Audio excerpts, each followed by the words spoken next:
Good morning, gentlemen. All right. Well, looks like there's only a couple of you in the room so far. But welcome to another Bloodhound workshop. Um, so today I do have a emailed in topic to discuss.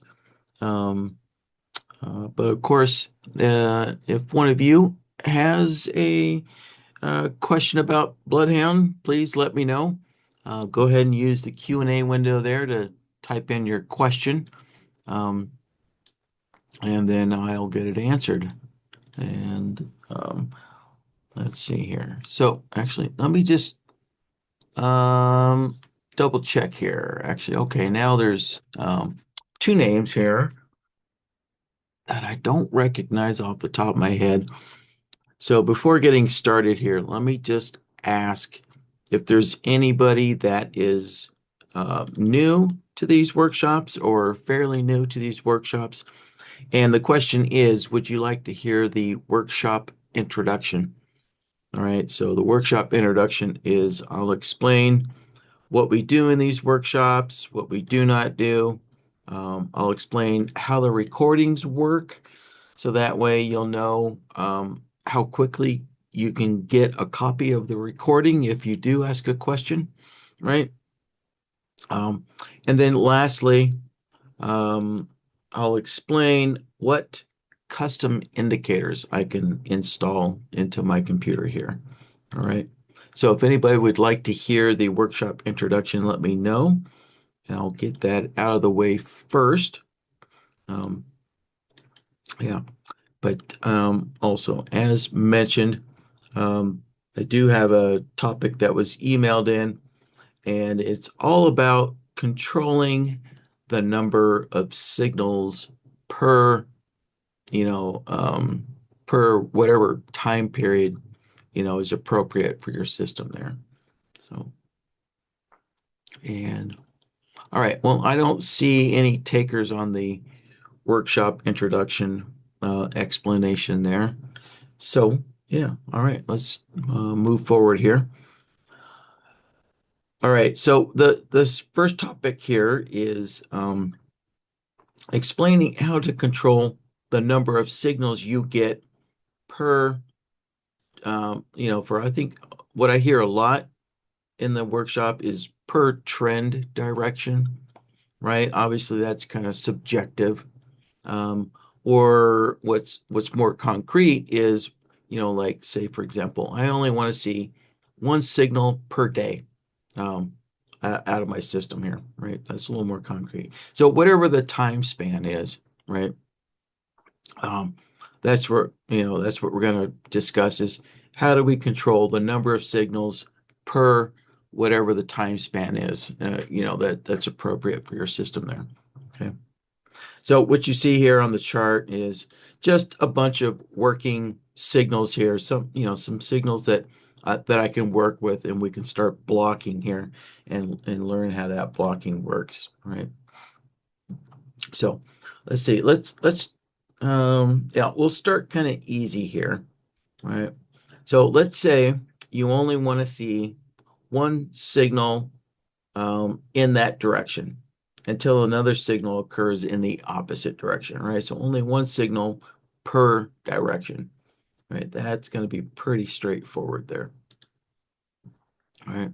So within this logic template, on this workboard here, we're going to demonstrate various ways to allow only one signal per direction there, right?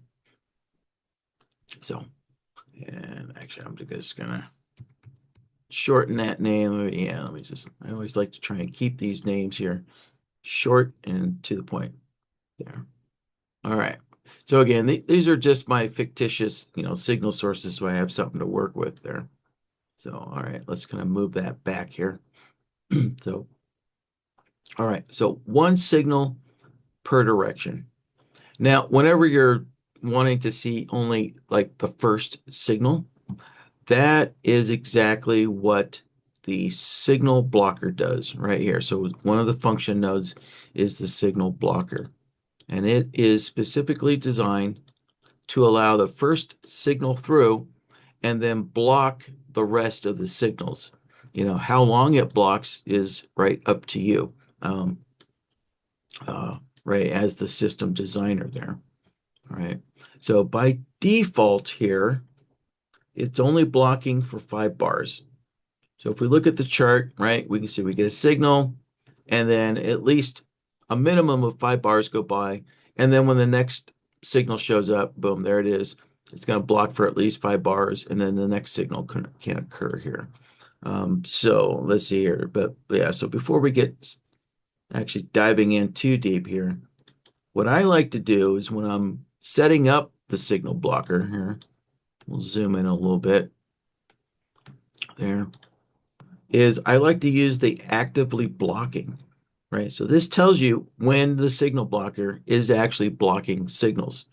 And so now when we look down here, right, you'll notice I put in only 0.2, whatever you like, 0.3, 0.2, 0.1, something like that. But we can see a tiny bit of an output there. And that tells us when the signal blocker node is blocking, when it's actively blocking, right?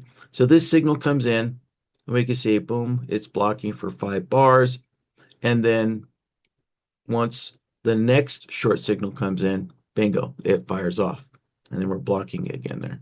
So this is really handy to have when you're setting up your signal blocker node, so that way you know when it's blocking. And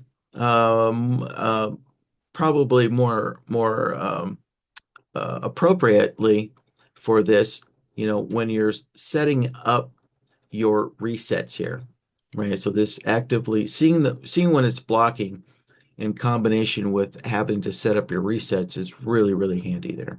So, all right. So again, back to allowing the first signal blocking all the rest in the same direction until an opposite signal comes in, right?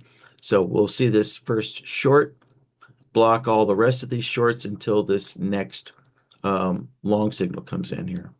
And really, that's just a matter of figuring out, okay, how many bars do I need to block for? Sorry, not signals, but how many bars, right? So if I put in 50, no, that's not quite enough. Obviously, there's 50, there's 100.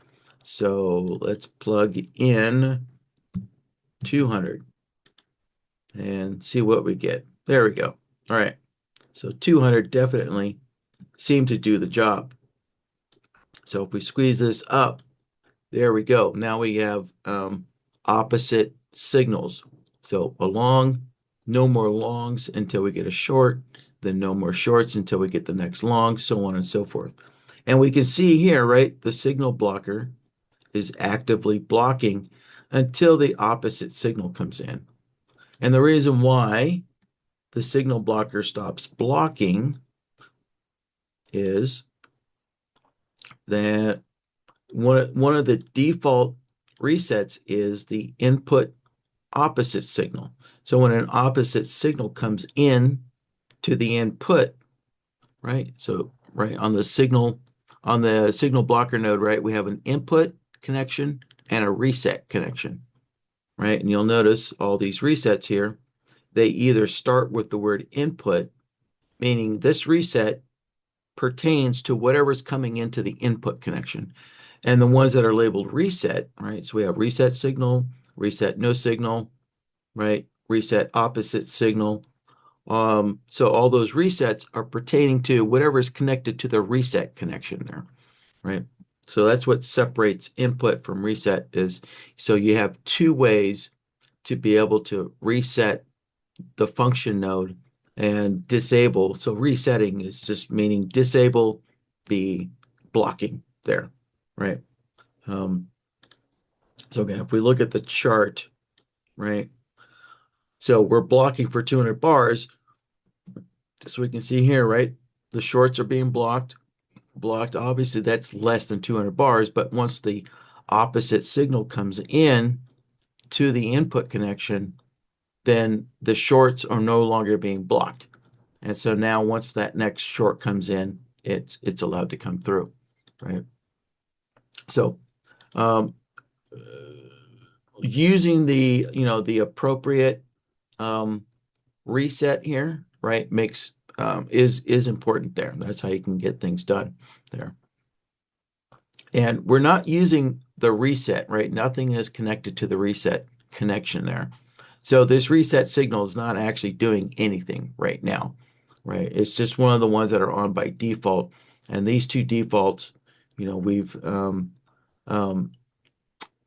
figured out that these are the most common um, ways that systems are being reset here. That right that you guys, the traders, are using to reset there.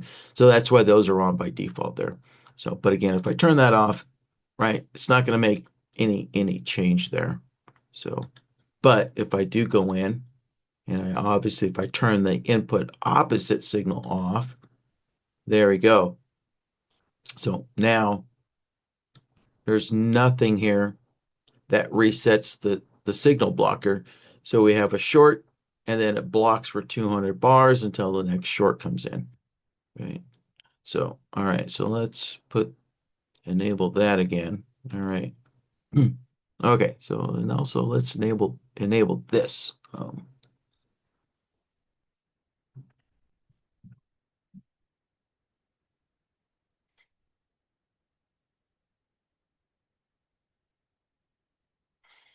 Let's see what to call this.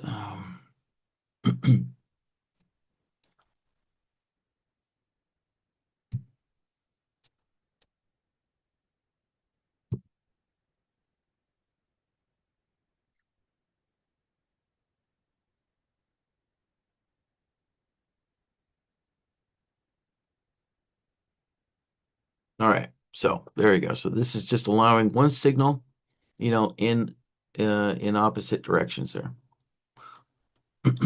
And um, all right, so next let's do one signal per day.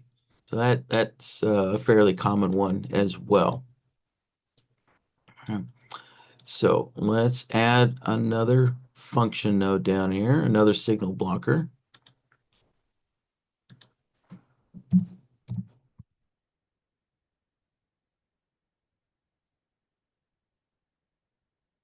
All right, one signal per day.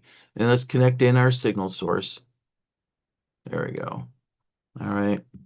So obviously, it looks like we have hundreds of signals per day on our little test signal source there. Now, so one signal per day.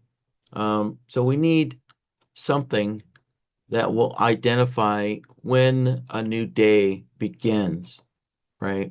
So the signal blocker itself doesn't count time.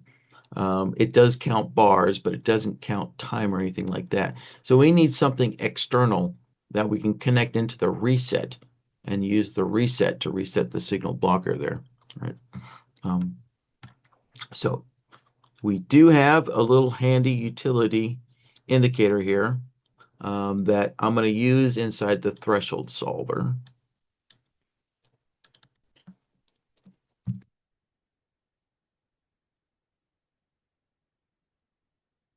All right, so we're going to do a reset at the end of the day. So let's connect this in. So we're actually seeing this signal here. All right. So we're going to go into the indicator here. And we're going to replace that SMA. So we'll just click on the ellipses button there, and that'll open up the indicator window. There we go. All right. So under Shark Indicators, we have some tools here. And one of them is the time block indicator here. Let's see. Yeah, we could use the time block. Yeah, I'll just go ahead with this. Yeah, there's actually something else that we could use as well. But I think the time block offers more flexibility here. Okay. So what we need to do here is set, our start time here to your local start time for the markets here. So I will actually put in 1 minute ahead of time. Actually, sorry, that's Eastern time. So I am Mountain time there, so I need to adjust for my time zone. So that's 1 minute before the market opens there. All right. Now, down here for the outputs here, we're gonna leave it on the default selection, which is start bar, right? So this start bar is going to be whatever bar, contains this time here, right? So this indicator will identify the bar that contains 729, right? So now let's click OK, and there we have it. So right there we can see, right, that's 1 minute before the market actually opened. There, we zoom out there, and let's identify that time. There it is, right? 7:29. And of course, I'm on 1 minute charts just to keep this simple here. But if you're on tick charts, range charts, whatever, it's going to be whatever bar um, contains that 7:29 time span there, right? So that is our reset function here. Well, almost, right? It's only resetting the longs. So we need a reset to be for longs and short signals there. So next step is we're going to go into the output here. So this is just a matter of setting up the threshold solver correctly, not the time block. The time block's doing its job. It's marking that. So let's go in and adjust the rules here. And so we're getting a long output, right? And we can see it says greater than 0. So we need to set the short output also to greater than 0. Click OK. And there we go. Now we're getting a long and a short, right? So a long and a short, remember, this is a reset here. So that long and a short will reset our signal blocker there. So now let's connect that signal blocker in. And also, I'm going to turn on that actively blocking so I can see the actively blocking there. And so now we have to figure out, okay, how many bars do I have to block for an entire day? So since I'm on a minute chart there, I know that there's 1440 bars, so 1,440 bars per day. So I will put in 1440 there. Now, again, if you're on tick bars, range bars, you might have to bump that up by a couple of thousand. You'll have to just figure that out, yourself, depending on, how fast of a time frame your chart is there. Now, you'll notice, right, I put in the correct number of bars, but we're still getting signals. So why is that? Well, that's because, remember, the default resets includes input opposite direction, right? So we can see we're getting this flip-flopping here, right? So we got a short, and then we got that reset at 7:26, and so that allowed another short to come in, and now it's flip-flopping. So we need to go into the signal blocker and just turn off the input opposite signals, because the only thing we want to reset the signal blocker is the reset signal, right? Whatever's coming into that reset connection there. So click OK. And there we have it. So, yeah, it's a good thing we took a look, right? So right now, it's allowing one signal per direction, right? One signal each per direction. So if you want it to be only one signal per day, then we also need to enable the block opposite signals, right? Because look, right, if we look at the actively blocking there, right, it's blocking longs and shorts. So when that short comes in, it's only blocking shorts. And now once that long comes in, now it's blocking longs and shorts, right? We can see that there. So going back to our signal blocker, if we enable, block opposite signals, like so. There. So now when the short comes in, it also blocks the opposite, which would be the longs. So now it's actively blocking longs and shorts there. And so now if we kind of go back to yesterday, there we go. All right. So it looks like we actually probably had a signal right there on the market open. Yeah. So there we go. And actually, yeah, actually, this is 1 minute before the market opens. Yeah, so when you're dealing with time, remember, NinjaTrader gives you the time when the bar closed. So that bar, actually, that's right. So that's 7:30. So that bar is actually from 7:29 to 7:30. So that's actually 1 minute before the market. So let's go make an adjustment there, to based on, how NinjaTrader provides time there. So if you're working with other charting platforms, you know that other charting platforms, they actually give you the time when the bar opens, not when it closes there. So there we go. So that would be more correct. That's correct for NinjaTrader there. All right. And yeah, let's see here.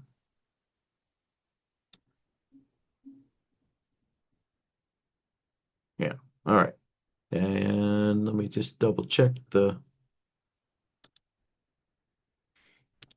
resets, and yeah, that's good there. All right, so we have a short here,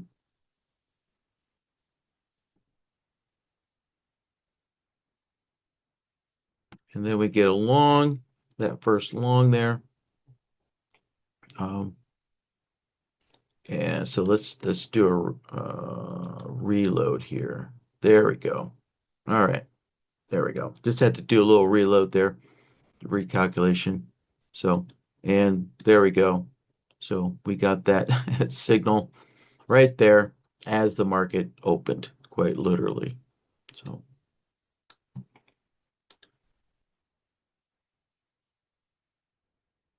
so all right, let's see here. So we have um, one signal, in opposite directions there.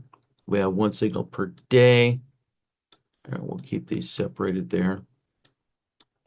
And so now let's do one signal per trend direction. All right.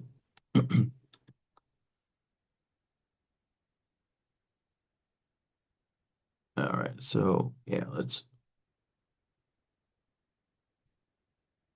just adjust these real quick. There we go.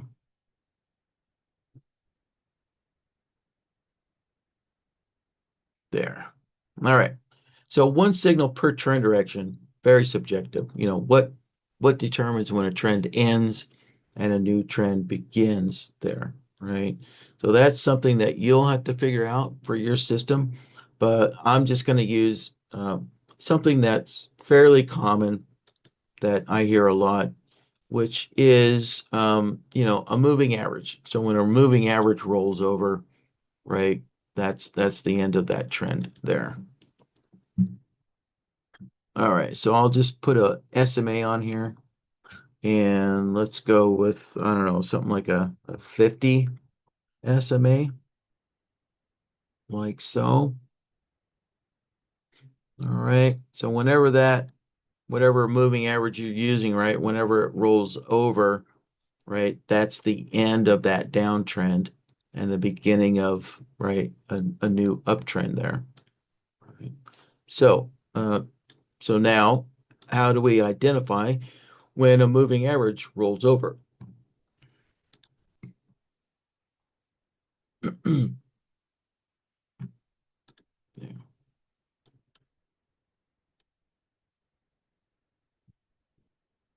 So for that, so determining when a moving average rolls over or changes direction, that's an inflection point, right?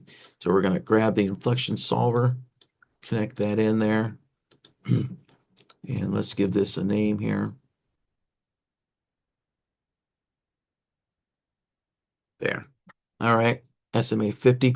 So let's go in, adjust the period here of our SMA. So there we go. The SMA is our default indicator or placeholder sometimes.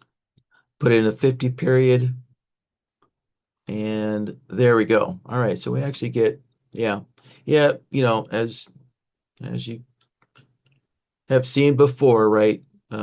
Indicators will do this there. So those are all the resets there for trend direction, right?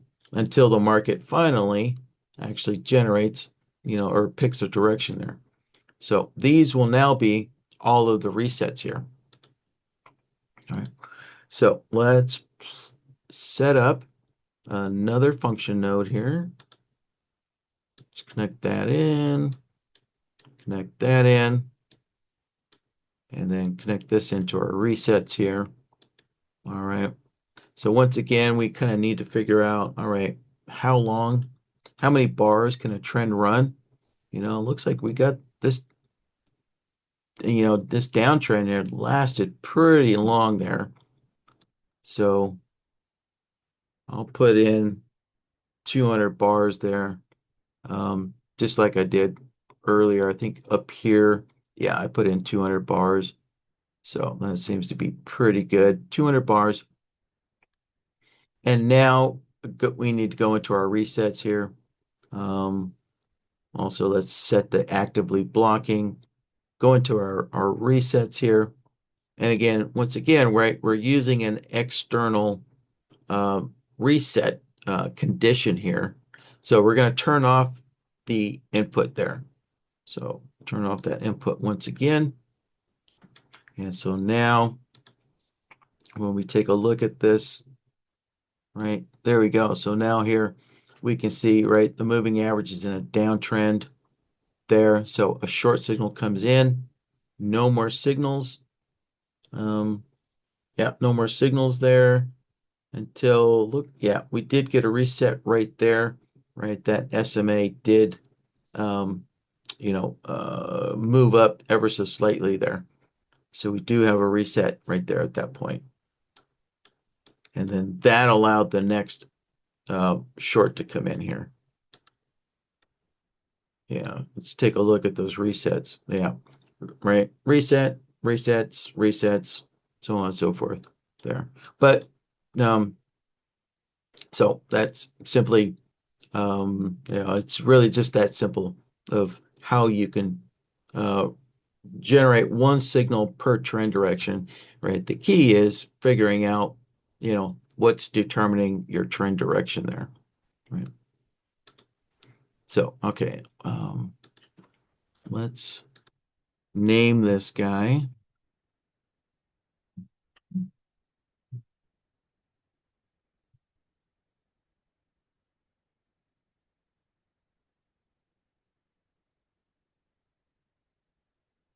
There we go, per SMA 50 trend.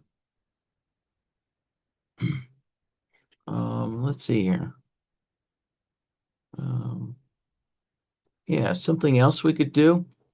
So instead of an SMA there,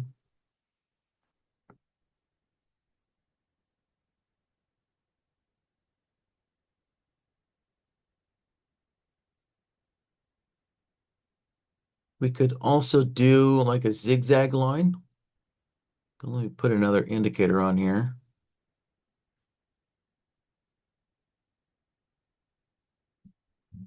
Yeah. So with shark indicators, we have some extra, utilities here. And so we have a swing trend indicator. So pop that on there like so. And let me just kind of tone this down a little bit. Um,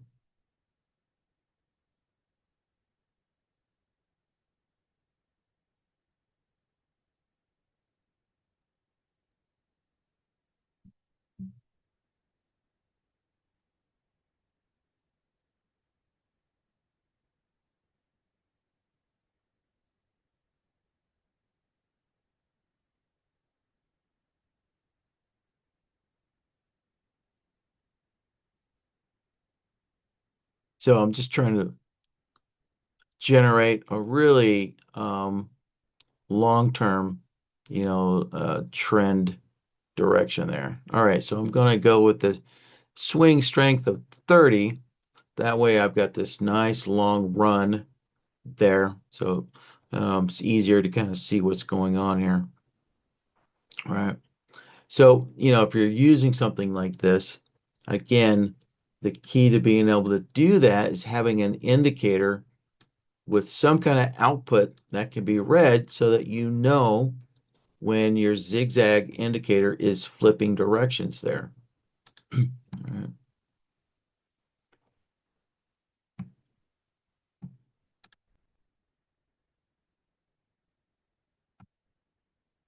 And let's see here. So for for the swing trend indicator, it does have outputs there. So I'm going to use the threshold solver to read those outputs here. All right, so let's go into the indicator. All right, go into Shark. There's the swing trend. And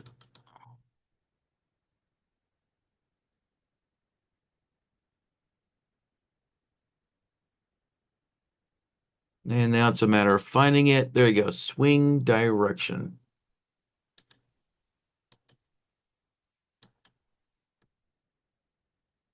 And yeah, just checking to see what other outputs it has. Yeah, so swing direction there works for me.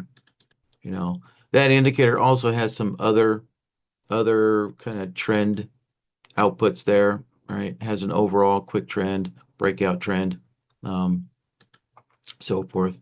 But let's see, for our signal blocker, yeah, I'll just use the swing direction. And also remember to set the settings up the same here. So we're using a swing strength of 30, like so. All right. And you don't really need to do this, when with output stuff. But, if you want to, just to make sure everything's the same on your indicators there, we can turn off all that stuff just like I did on the chart there as well. All right, let's see here. There. Yeah. So once the market moves far enough, right, now that downtrend has actually been locked in there, right? So now we're in a downtrend there. And then once the market moves up enough, then the uptrend has been established, right? The up zigzag line has been established, right? So we can use this output here to also reset our signal blocker. So let's see here. Actually, I will copy this and let's paste a new one down there. Connect in our signal source. Connect that all up. And let's name this here.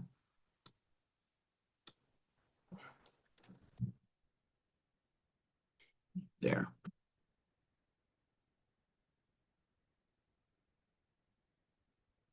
And all right, so the next step is to go into the resets here and figure out, okay, what reset do we actually need to use? So right now we have reset signal enabled, and we can see, well, there are a bunch of short signals coming through there. And let's see here. We do have actively blocking on there. And all right, yeah, you know what? I'm not seeing the actively blocking there showing up here. So let's just do another little reload there. And oh, yeah, sorry. That's right. So we see the actively blocking here, but not here because, again, this is understanding your, any kind of custom indicator you have here. So if we look at, right, our swing trend direction, so let's actually let's name this here. There, right? We can see, right, it's giving us a continuous short output when it's in a downtrend, right? As you might imagine there. Um, and so let me mark that here. There.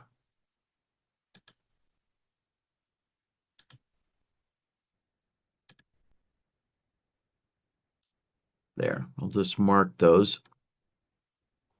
And so now we'll look at the signal blocker. And that's going to zoom out a little bit, right? So right now, right, the little dots denoting that, hey, the zigzag line switched to an uptrend, right? And so it's giving us that long output until we get to the diamond. Remember, and the diamond was giving us the short output. So we'll just connect that up one more time here. Right, there we go. And let's move that over one. There we go. Yeah. So when we look at the signal blocker, right, we can see the longs are being blocked as long as there's a short output here, right? So remember, the diamond denotes a short output. But then once uh, it goes into an uptrend, right, we have that long output. So now that long output is constantly resetting the long blocking there. And over here, let's see. We were getting some short blocking there. Let me just double check, make sure. Nope, that's all good. Yeah, all right. Let's reload this again here. Yeah, there we go. There it's back.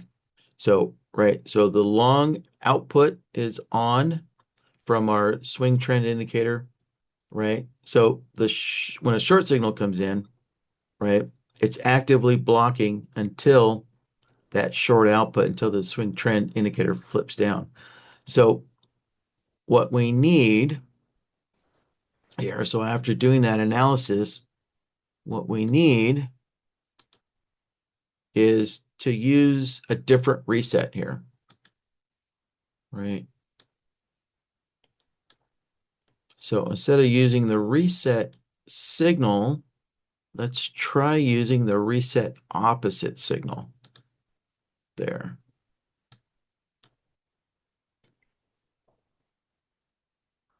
All right, so there we have it. So now, when the zigzag line, right, is in an uptrend, one long signal can come through, and then uh, uh, and then shorts can get through here. So if we kind of step back, so once the swing trend indicator, once it flips down, right, denoted by the diamond, one short gets through, right, and that's it. Only one short gets through until the swing trend flips to the opposite direction, and we can actually see exactly which bar it was. So I can put a little dot right there. So it was actually that bar, right, where the actively blocking turned off. And that tells us the zigzag indicator, the swing trend indicator flipped up, right? The market moved up high enough that it flipped up there. And so after that, the blocking is now, the short blocking is reset. And so now the next short signal can come through there, right? And so after that, right, it's just a matter of, asking yourself what exactly, am I just wanting one short, and no longs are allowed while in a downtrend? if that's the case, if no long signals are allowed, then you'll want to make sure to block the opposite signals as well. There. All right. And let's see here. Yeah, we got that first one. All right. So let's do another little reload here. There. And, oh, hold on.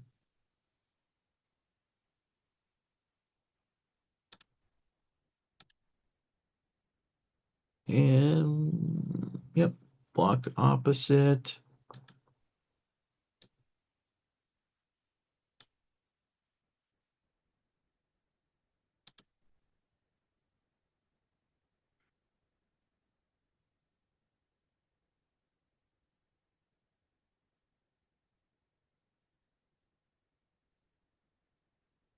Yeah, let's do another reload here.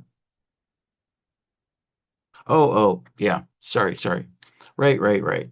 Um, yeah, so we're not getting the longs to block because in this case, there's a big difference between our two resets, right? So remember our SMA 50, it gave us a reset only when the SMA 50 reversed.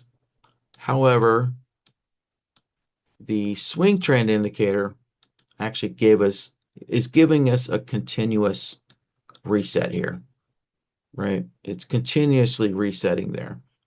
So when we look at the actively blocking there, um, there. All right, let's do another reload here. There we go. So when we look at the actively blocking there, right, the logs are constantly being reset or enabled again. So, right, so it is a matter of, again, depending on, what you need to block and whatnot. So you may not have to go to this extra work, but if we need to block the opposite signals, then we need to only see a reset on that first bar, right? And then all the rest, no more resets there. So we would actually then use a signal blocker on our reset node, right? Because the indicator is giving us a continuous output, right? When it's in a downtrend, right? Or when it's in an uptrend there, versus just a kind of discrete signal at the beginning there, like our SMA 50 inflection does. So, all right. So let's set up a signal blocker for this there.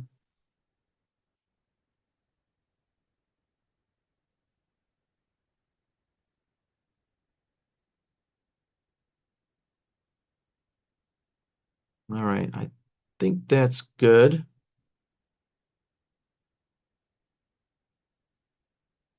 Yeah, there we go. Right. So now we're back to just a single discrete signal whenever the swing trend, right, flips directions there.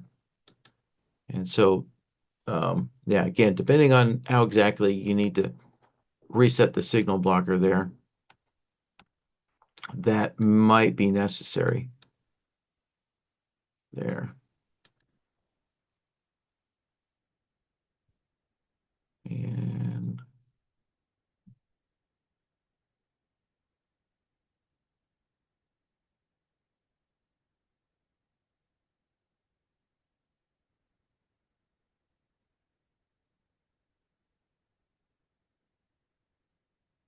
there we go. All right.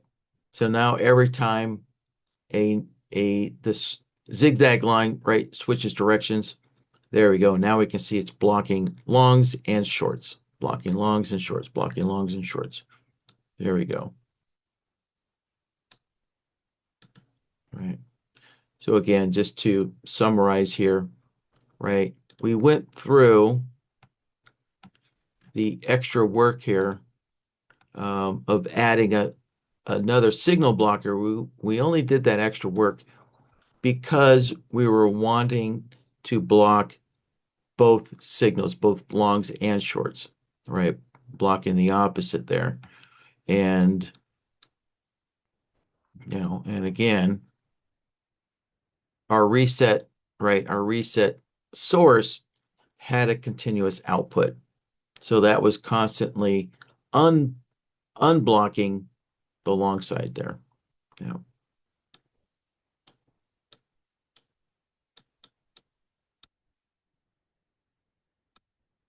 All right, let me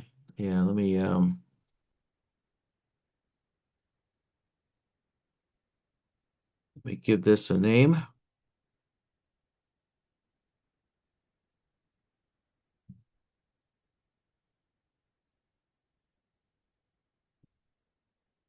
There.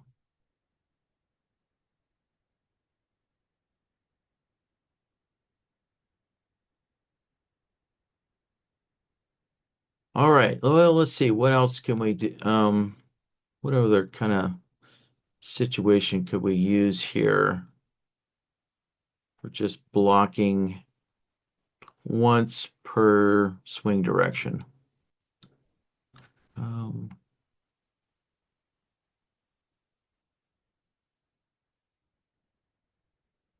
yeah, I think that covers all the basics there. All right. So let's move on then to now allowing multiple signals per direction there. All right. So quite often, um, traders will want to allow maybe two signals per trend direction, right? So, all right, yeah, let me do a little reload there. There we go. Um,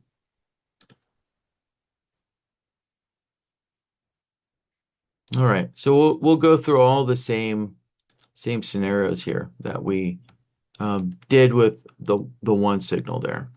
All right, so we started off with um, allowing one signal um, flip-flopping, right? One signal um, in alternating opposite directions there.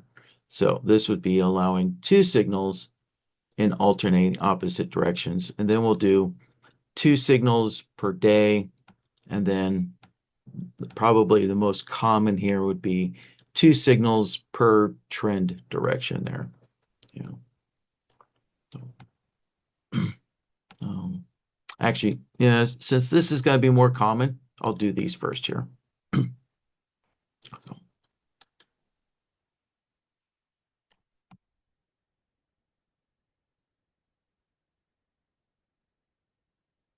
all right, so let's bring our nodes on here that are determining when the trend direction flips there. All right, just so I have them on here. So if we're going to allow two signals or more, we're now going to use the signal counter, right? So the signal blocker is, it's hard coded to allowing one signal through, the first signal through, right? So maybe at some point we might modify the signal blocker, but for now, we're going to use the signal counter here. And let's just connect that up and we'll just take a quick look at it. So the signal counter, so if you only want two signals there, right, then we're going to put, let's see here. Yeah.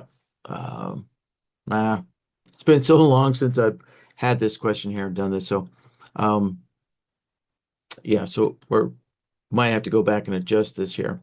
So, but for now, we're going to put in two. So we're counting up to two signals there. And then the look back period. So this is probably the even more critical. How far back do we need to look to count those two signals there? So let's see here. I'll put in 50 for now. there. And again, right, this signal source generates a ton of signals there. So obviously, if we're looking back 50 bars, we're going to see, right, we're going to get a lot of output. So the signal counter, right, whenever it finds two signals within the last bar, it gives us an output. And so it's always finding two signals within, the last 50 bars there. So let's maybe knock that down to 20. Yeah, and even so, right? So many signals are being generated so quickly there. So, but the key is, right, is to kind of get this look back period there set up just right. Um, and and so we're going to use this signal counter here and we're going to invert it to actually start blocking signals. So we're going to need another AND node there. And so let's see here. So for the signal counter, we're actually going to reverse the outputs here. Like so. There. Connect that in. All right. So we can see right now we're getting one signal, right, per direction. So as I said earlier, we're going to adjust this here. So we're going to knock it up to 3. And so there we go. Now we have 2 longs, 2 shorts, right? 2 longs, 2 shorts, 2 longs, 2 shorts. Like so. And yeah, looks like, yeah, we only got, yeah, 1 long there before it flipped down into 2 shorts. So let's just double check that. Yep. So look, yeah, we had a bunch of shorts. We only got 1 long and then it flipped down to shorts again. Yeah. So everything's good there. All right. So again, let's kind of, take a look at, you know, what we did. So the signal counter, we're using it in a inverse fashion here. So with the signal counter, um,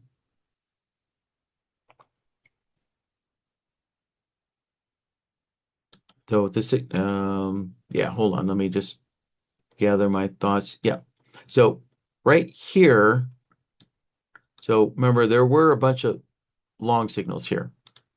Let's take a look at our signal source. Right, so we have some long signals here, right? And then it's all shorts for a long period of time there. There. So if we look at our signal counter, right, once those long signals, once they've gone away for 20 bars, because again, remember, our look back period is 20 bars there, right? So once we get to a certain point and the signal counter looks back 20 bars, it's no longer seeing 3 signals there, right? Or it's no longer even seeing 2 signals there. And so then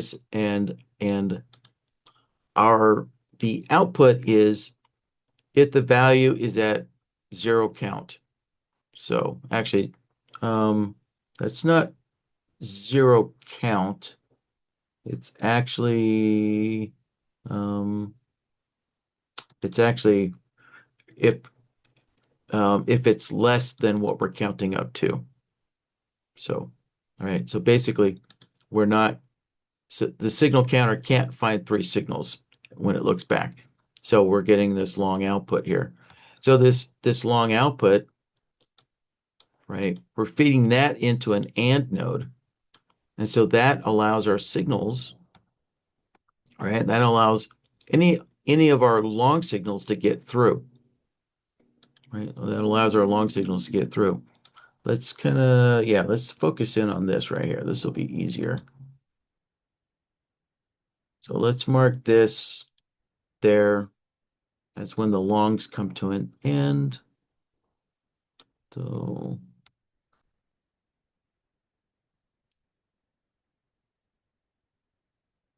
there. All right, there we go. So we marked when the longs come to an end, when the longs start back up again there. And so let's look at our signal source now there. Excuse me.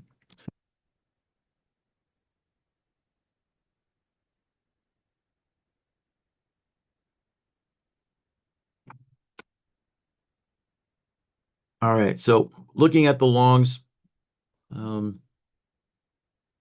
there is our third. So let's just we'll mark that third one there with a triangle there. So if we look at our signal counter, right, as soon as that third one comes in, right, the signal counter turns off, right? So it's turning off because, again, we're using it in a reverse fashion here.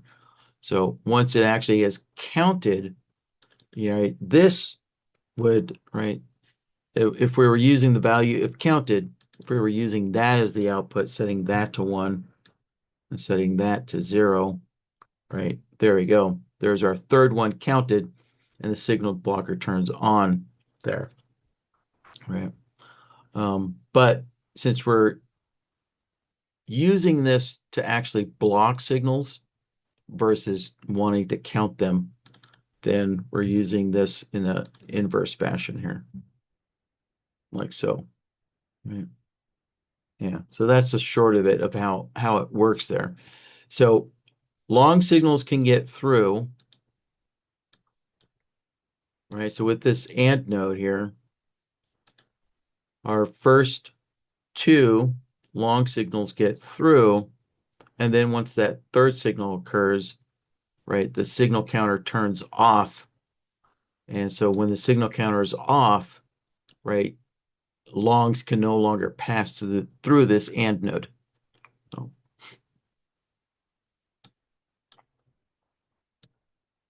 right. So again, looking at the signal counter, right, there's no long output on that third signal there. And so our signals can't pass through this secondary AND node, right, or filtering AND node there. So, all right. So that's kind of the simple version here. Um,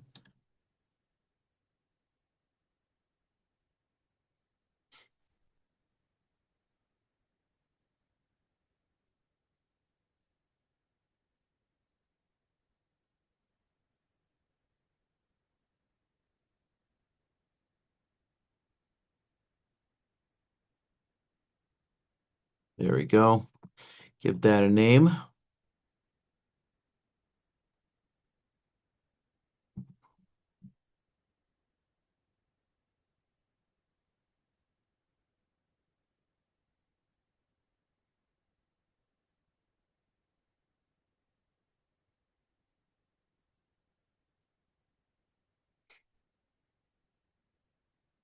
There.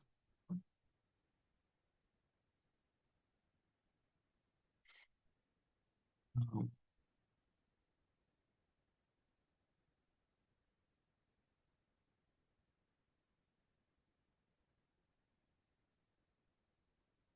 All right, so I'm going to copy this signal counter. We'll kind of keep going with this trend of allowing just the first two signals to go through, like so. But this time, um, we're going to use that reset here, right? We're going to use this reset here. So we'll use the SMA to set the trend direction there. And once again, we do need an AND node. So essentially, the signal counter is enabling or disabling the AND node to allow the signals through, right? Like so. There. Um, all right. So since we're using a reset here, now we do need to bump up our look back period there. We're going to knock that up and then go into the resets and determine, okay, let's see, are we using the reset signal or are we using, excuse me, using the, do we need to use the reset opposite signal there? And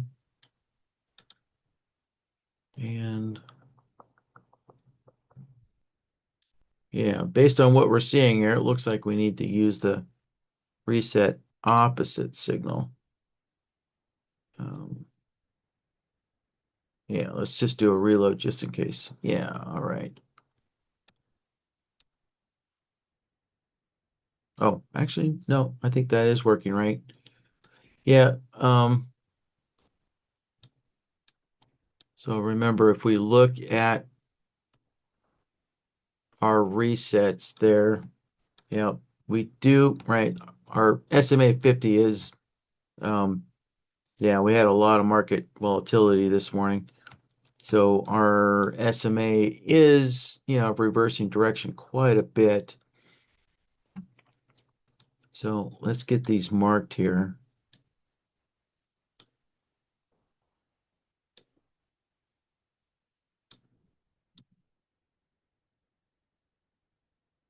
Here.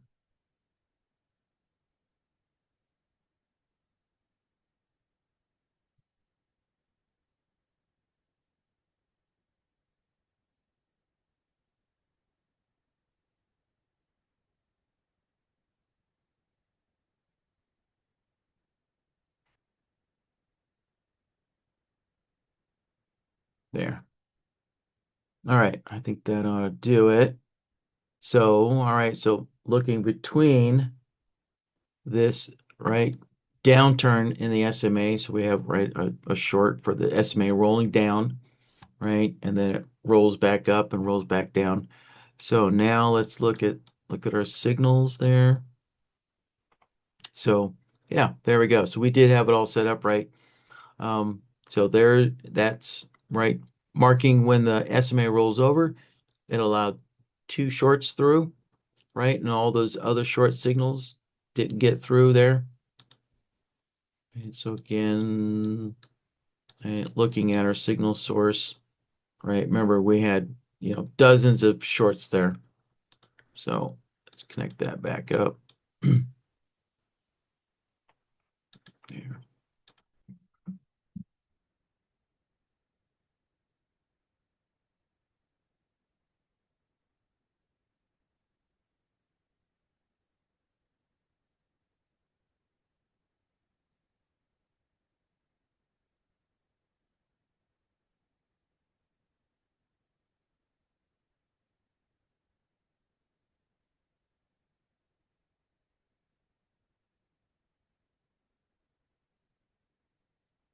So, and let's see here.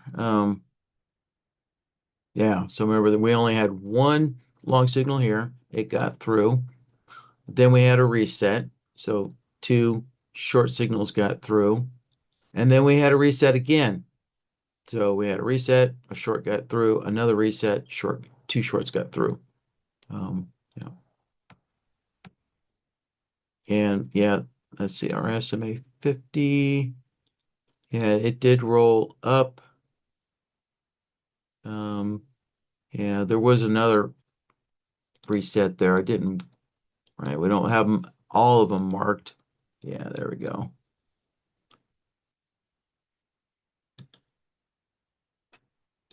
There,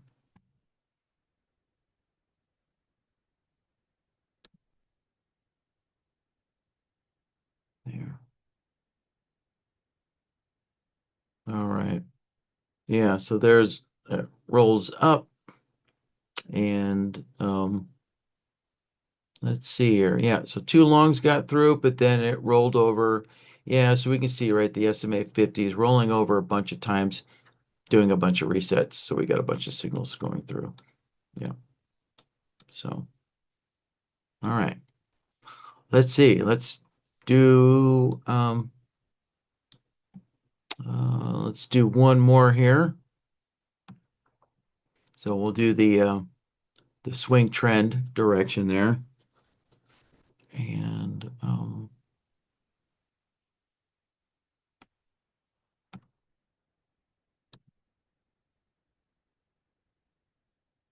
yeah, I guess we'll set it up, the same way that we had it for the one signal per swing trend direction there, right? So that means we're gonna copy this signal blocker here and paste it there, right? So that just gave us one clean, distinct signal whenever the zigzag line, right, changes directions there. And so now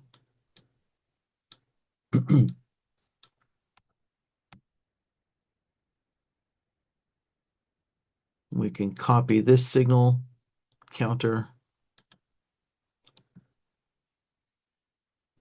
like so, and connect in our signal source, connect in our reset, and we do need that filtering and node. There we go. Connect that in, connect that in. And let's see if we need to make any adjustments. Um,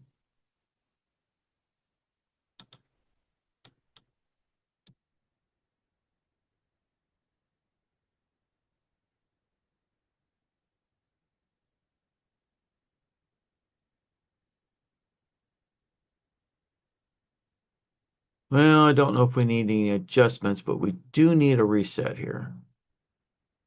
Let's move that down a little bit. There. All right, yeah, let's do a little reset here. There we go. Okay. There. Good, good. Um, and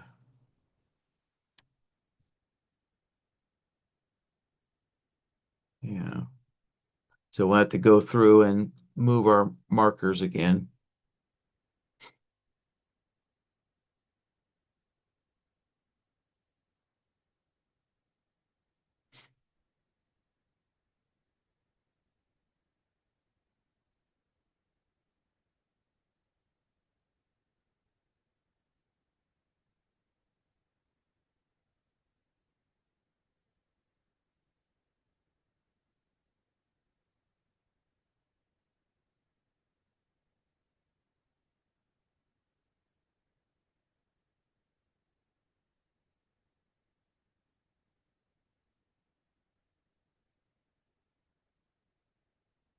All right, now that we have our markers in place, let's take a look at the signals there.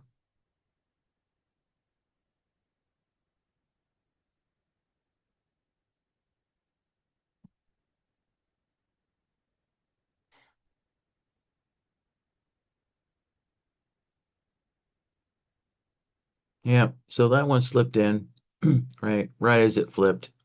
So,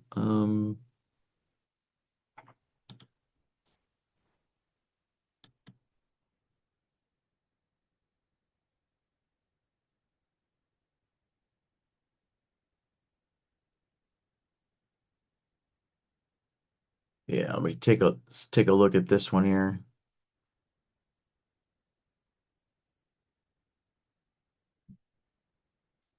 And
all right, so I'm going to try using the reset opposite and see if that addresses it. And now there's no longs. All right, let's do a little reset here. Ah, there we go. Okay, yeah. So that solved it for us. There, right? Two, two signals. All right, we only had one there, two and two. Okay, there we go. Yeah. So, when in doubt, don't be afraid to experiment, right? Sometimes, there's so much going on, don't expect yourself to be able to hold everything in memory here. So sometimes the fastest way to get to the right settings, right, is just to experiment there, right? So instead of using the reset, I used the reset opposite signal there, and that cleared it up for us.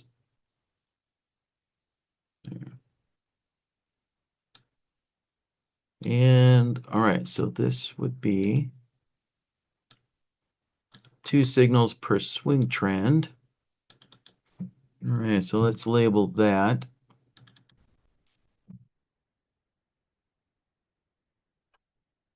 There.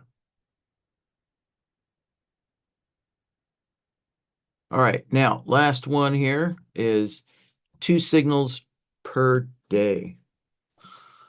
So let's see here. So we need our reset at the end of the day. So we need that down here. Actually, we'll do this one up top. There. All right. So once again, we'll copy one of these signal counters here. There we go. Plug in our input, right? Our signals as the input there. So in this reset at the end of day, right? That's our reset. And also we need that filtering and node. There we go. There. All right. Connect that in. So now, since we're doing two signals per day, well, our look back needs to be pretty darn long, right? And, I guess I should take a step back and just mention that, with these last two, setups here, where we're doing, two signals per SMA direction. Again, keep in mind that you might need to adjust that look back period. Yeah, so both of these had a 200-day look back period. So those were good. At least, for the time frame that we're, using on our chart here. Um, so with this two signals per day, here we go. All right. Um, Once again, since I'm on a 1 minute chart, then I know that my look back period needs to be 100 and 1,440 there. All right. And bingo. There we go. All the signals disappeared. And let's see.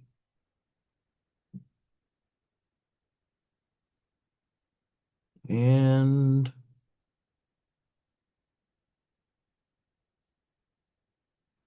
let's see here. So we actually got three shorts here, obviously. What is this? 7:30. Ah, okay. Um,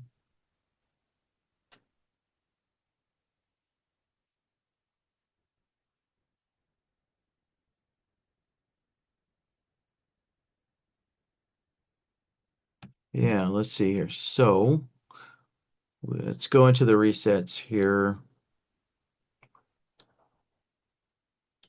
Now, the reset versus reset opposite, let's take a look at our reset signals again. Right. And remember, because this is a daily reset or a time-based reset, it's giving us a long and a short at the same time there. Yeah.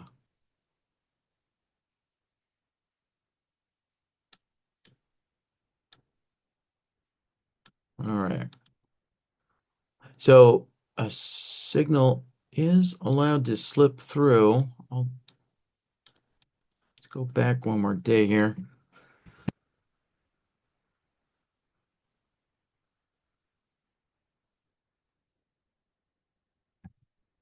Hmm. So we do have, yep, two and two.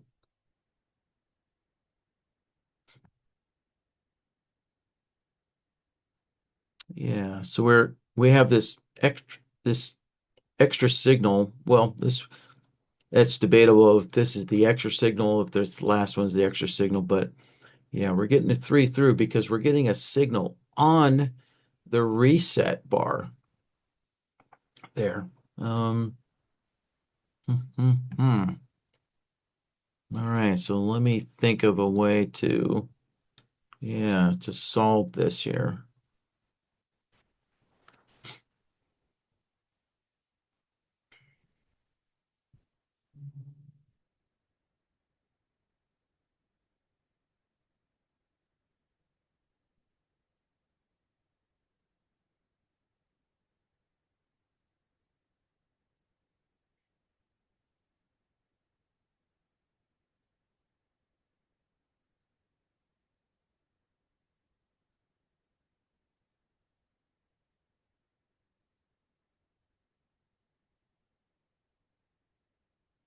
All right, well, yeah, this might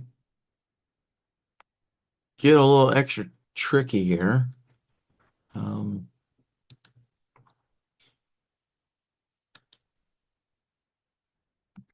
all right, so I'm going to try putting another signal counter at the end.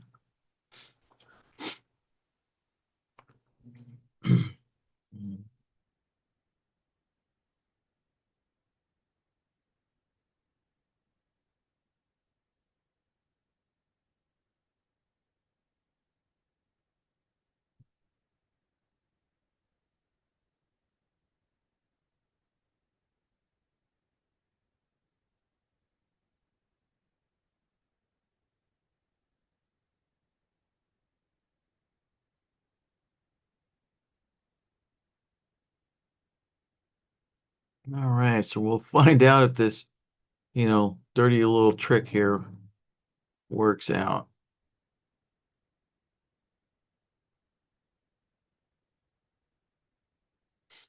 And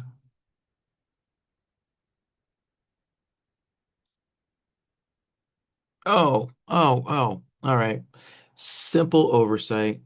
Um, no, no.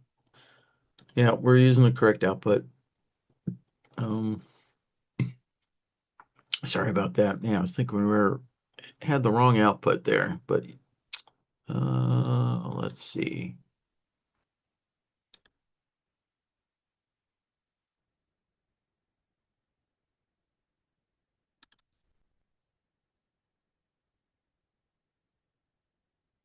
Hmm.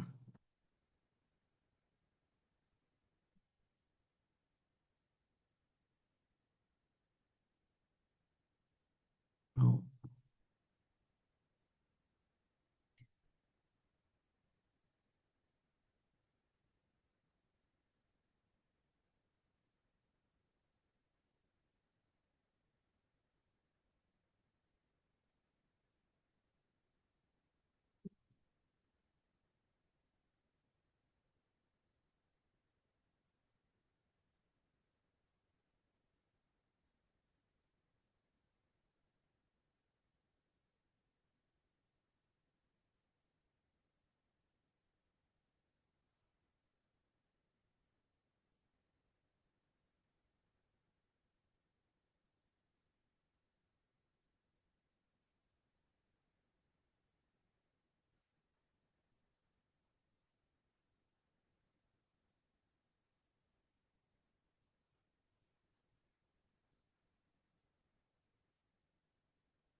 there we go.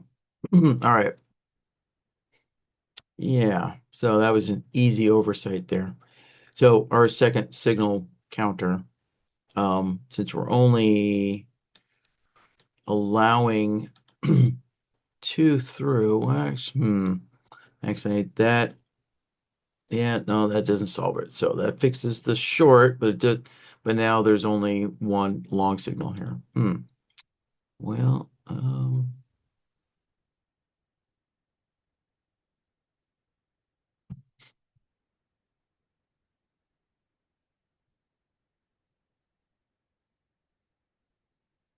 hmm.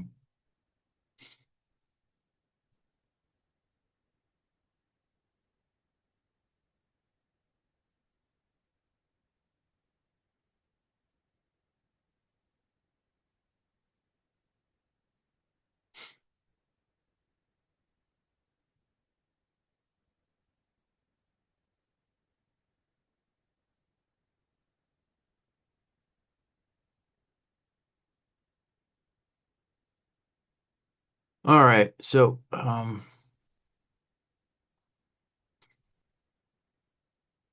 hmm, I'm thinking here. Yeah, there we go. Yeah, that dirty little hack. All right. So, um, so what I just did here is, right, let's look at our reset here. So there it is. There, that's our 7:30, right, closing bar there. So that's technically actually 1 minute before the market opens, right? The market opens on the next bar. So, um, so to exclude the reset bar here, what I did is I basically I took our reset signal and plugged it in to the AND node here, right? With this OR node, but this OR node here is different. So this OR node, I have it set to invert, right? So this OR node is the opposite of the reset, right? So on the reset bar, there's no output, but every other bar has an output. So I was able to exclude the reset bar by using this OR node. By essentially, I took our reset signal and I inverted it, right? If I connect this in, right, there's our signal. I'll move that over a little bit, right? There's our signal. And then here's the invert of that, right? And then, of course, you plug that into the AND node. Then this AND node is going to exclude everything where there's no output, right? So it excluded that signal bar there. Yeah. So, yeah, so there we go. All right, there is two signals per day. So two signals in each direction there. All right. So now, if you only wanted two signals per day, then we can follow up and, all right, so that's two signals, per direction. And then we could follow up with a signal blocker there.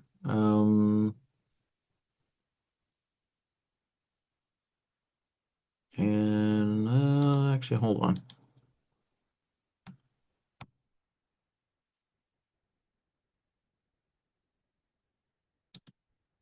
Mm,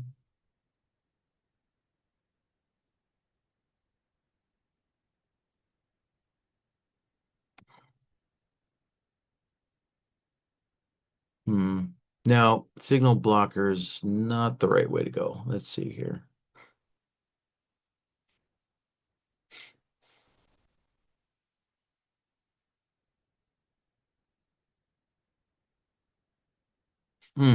Okay. So if we only want two signals per day, no matter what direction, let's actually take this. We'll copy it and then paste it up there. There we go.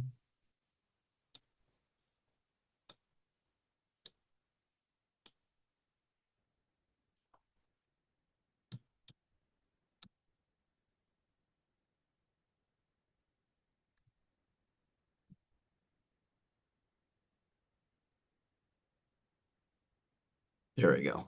All right. So this, the original one is two signals per direction per day.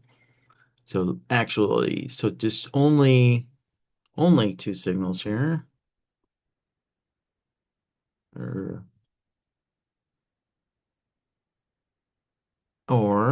maybe, yeah, first two signals. Nah, I think I like only two signals per day. Then what we need to do is modify what we're counting. Um, and oh, look at that. If you notice here, yeah, looks like when we copied and pasted the inputs here, got switched on us. So let's go and fix that. Let's make sure the reset's going into the reset. Right. Now, as far as the signals going in, right, the signal counter, right, it doesn't have that option like the signal blocker. Right. Let me drop a signal blocker on here again. Right. The signal blocker has this nice little option here, block opposite signals there. Right. So yeah, so it's blocking both there. But the signal counter doesn't have a function to count a signal in any direction or both directions, right? So what we need to do is modify our signal source here. Let's see, let's drop this back a little bit. And I'll move that forward a little bit. And so I'm going to grab a different function node here. I'm going to use the long and short modifier, connect our signals into the long short modifier, connect that up there. And instead of swap, let's see, what mode do I want? How about add? Where's add? There we go. There's addition. Right. So with addition, we can see, right, every signal is now long and short together. So now if we connect this into the signal counter, it's counting long and short signals together at the same time. Right. So we took our signal source here, right? Took our signal source, put it into the modifier, and we're using add mode there. So that way now the signal counter is counting longs and shorts together, both at the same time. And so now when we look at our output, or the final output, our filtering and node there. There we go. Now we only get the first two signals. Whatever direction the first two signals might be. There. Okay, let's go back to yesterday. Yeah, there we go. Two longs yesterday. And let's see. Today, two shorts. So sorry, yeah. Yesterday was two longs, and the day before yesterday, two longs. Where is it? There we go. Yeah, two longs. So that was yesterday, and this would be Tuesday. There you go. There's Tuesday. There. All right, there. I think we've covered all the bases there. So yeah, those are all the primary kind of ways that you might think about how to divvy up, how many signals per, whatever um, whatever length of time or market condition, right, that you can think of there. So the next step is, well, what if you wanted more than two signals? Let's zoom in here, right? So what if we wanted more than two signals per day? Well, again, that's just a matter of changing the counting up to in your signal counter, right? So remember, the signal counter is going to have one, it's going to count up to one extra, right? So once it gets to the third one, then let's connect in here, right? So once it gets to the third one, right, the output turns off, right? So once there's no output, then nothing gets through the AND node, right? So so because we're using the signal counter kind of in a reverse fashion, so that means we have to count one more higher than the number of signals you want actually through. So all we need to do is just up that, and bingo, three signals, right? Up it one more, and four signals now get through, right? So on and so forth. So, right. So once you have this, once you kind of have the fundamental design created, then it's just a matter of incrementing, right, the counting up to control how many signals, you want to allow through, depending on the market, whatever your market criteria is, to then allow the next set of signals through. So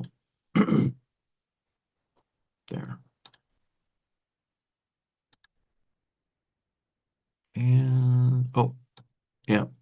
And a little side note here. So remember I copied these nodes up top here, and I copied the a reset node here, which is not necessary, right? So just for good hygiene of your system, you shouldn't be creating copies of the same node doing the exact same work, right? It's better to keep your system lean and clean there. So I'm going to delete that extra copy and just take the original, and drag it onto the board like so, and connect it in. Oh, and connect it in. There we go. There. There. Yeah, so just be mindful when you're copying stuff.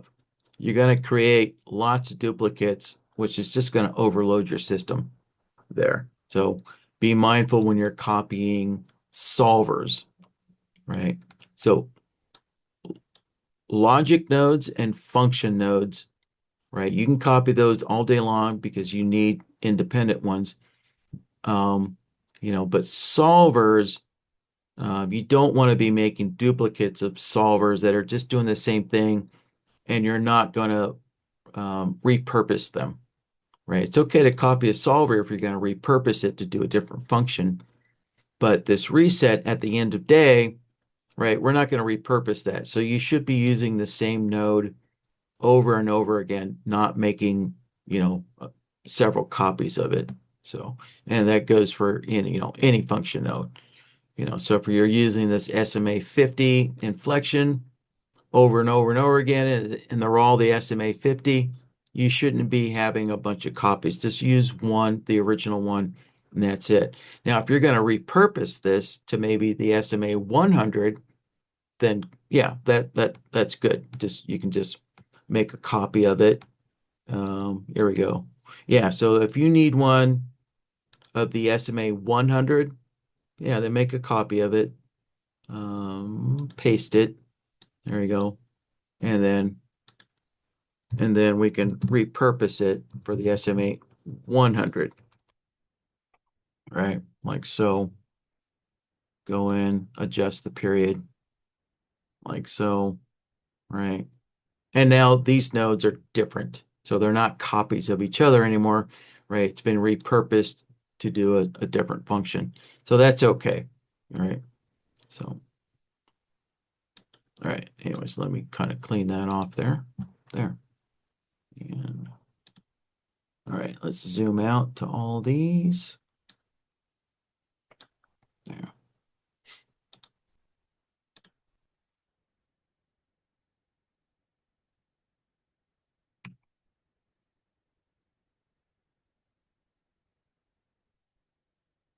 There. All right. Well, that was quite a lengthy little training session there. Um, but it's good that we remade this. The original video doing this is more than 10 years old. So we kind of needed a remake for Bloodhound version 1 there. Right.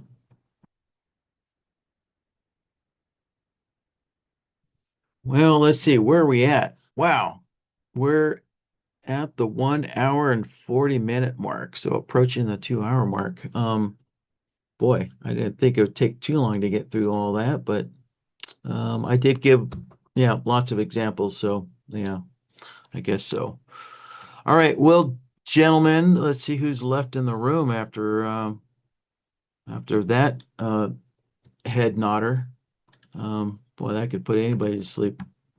Um, all right, so gentlemen, if anybody else has any Bloodhound questions today, well, the board's open. So I'll hang around for at least, I guess, 5, 6, or 7 minutes there to make sure you guys have plenty of time to get your questions in. There.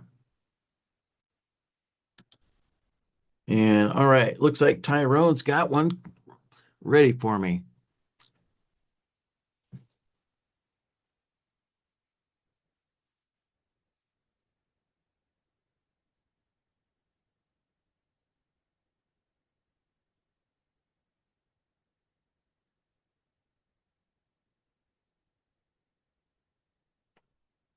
In less than a second. Um,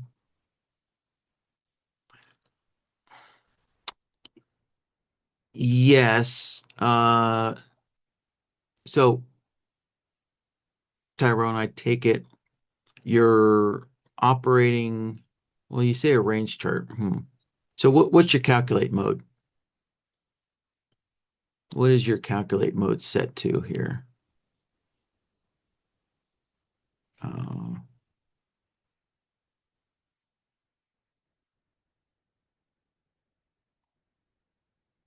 yeah, if you're getting a bunch of signals firing off, it sounds like your calculate mode might be set to on price change or on each tick. Um, Price change. Yeah. So you're getting, yeah, multiple signals on the same bar, I take it. Yeah, so um, actually it's wow. Amazing how time flies. So actually this is several years ago. There was an update to the signal blocker there. So let me just put a signal blocker on here. There.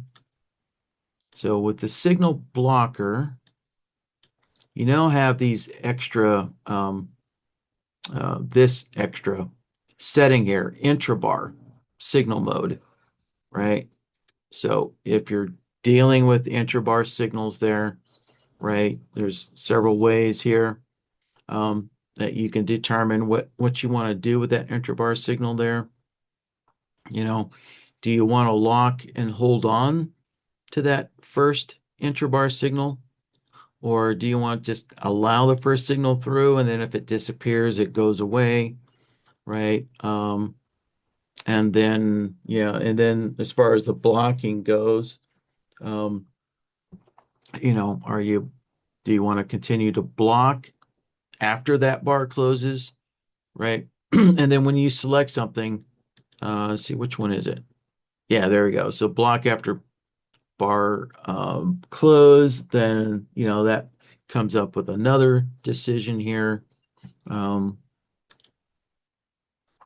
you know, let's see here.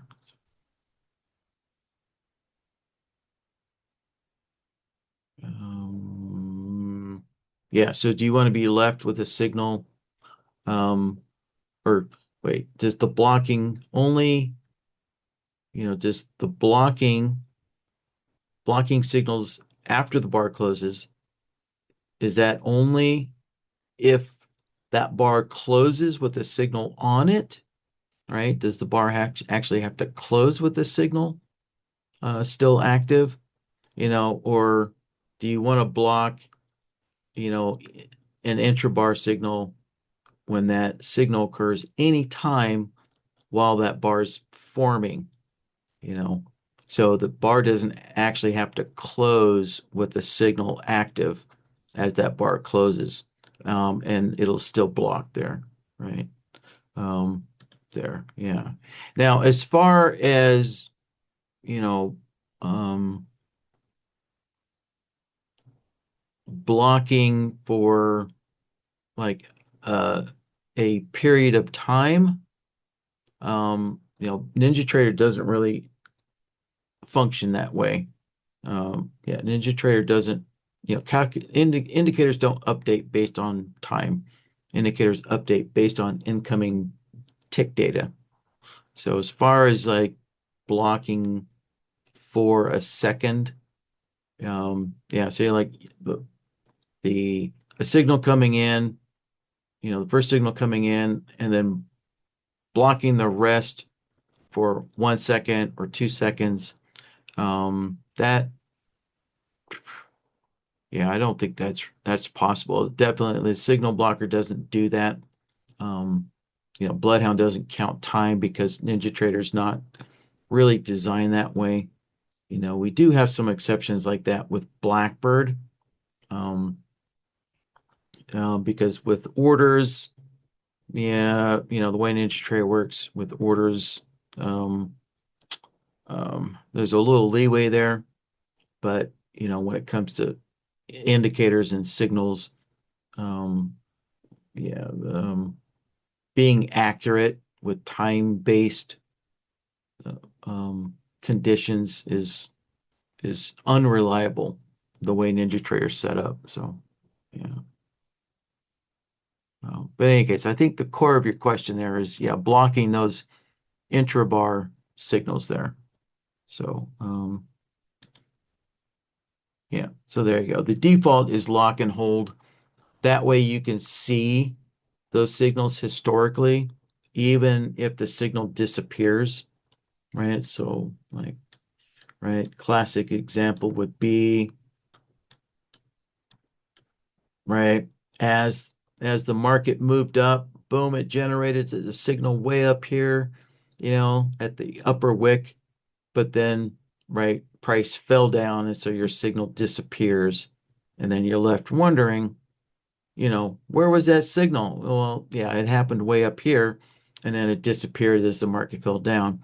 And so the signal blocker will hold on to that signal there historically, so you can see that, right? So until, of course, you do a reload, right?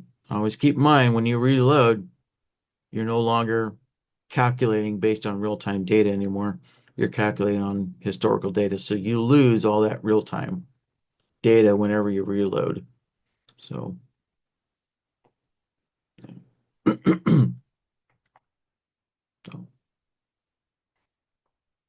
all right. So give that a try, Tyrone. Um,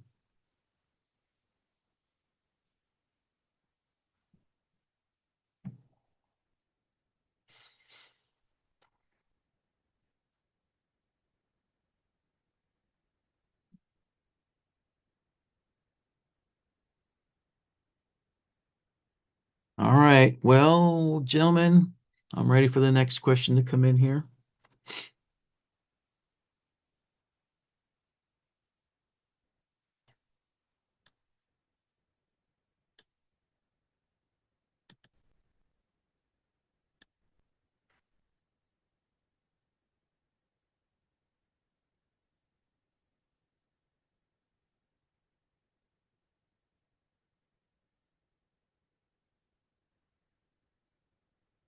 Hmm. Let's see. So Tyrone has a Blackbird question. All right. Um, can he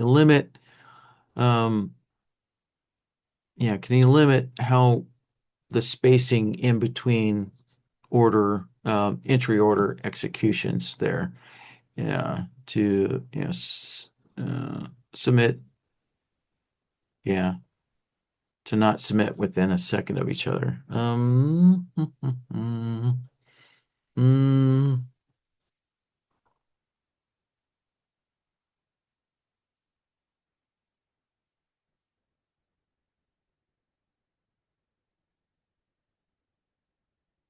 no, there's still no way to do that. Yeah, so Blackbird doesn't modify your entry signals, right? It's really the job of controlling your entry signals so that you're only generating entry signals when you actually want them. It's not Blackbird's job to um, to what to properly shape or properly control your entry signals.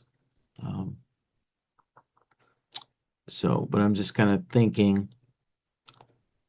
if there's a way in the entry order, right? The entry order has the place and the cancel um, uh, controls there. Uh, so,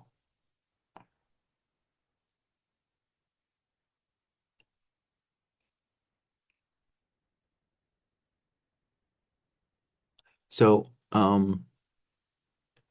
yeah, so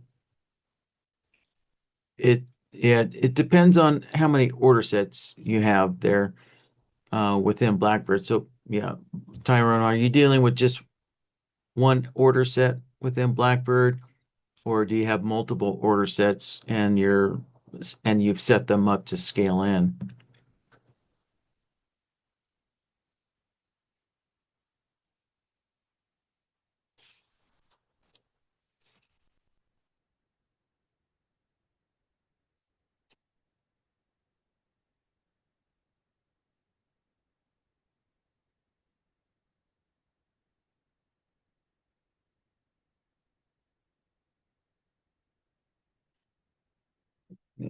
let's see here. So while I'm waiting on Tyrone's answer.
All right. Well, I guess we're done with that question.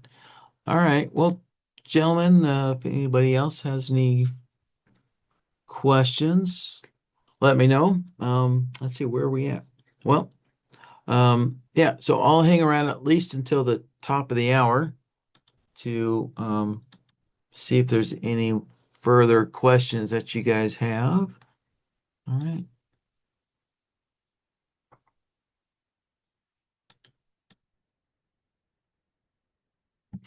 Yeah.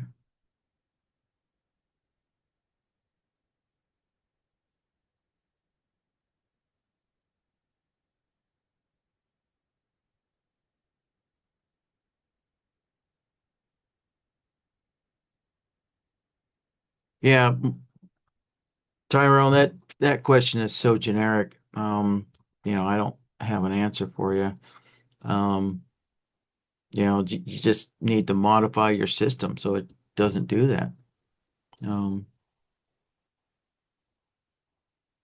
so that's a bit, out of the scope of this workshop to solve market problems like that. We're not trading coaches, so we don't solve those market problems for you. Um, um, yeah, I mean that's something you'll have to figure out how you want to address that, and then I can show you how to implement it into the software there. Yeah.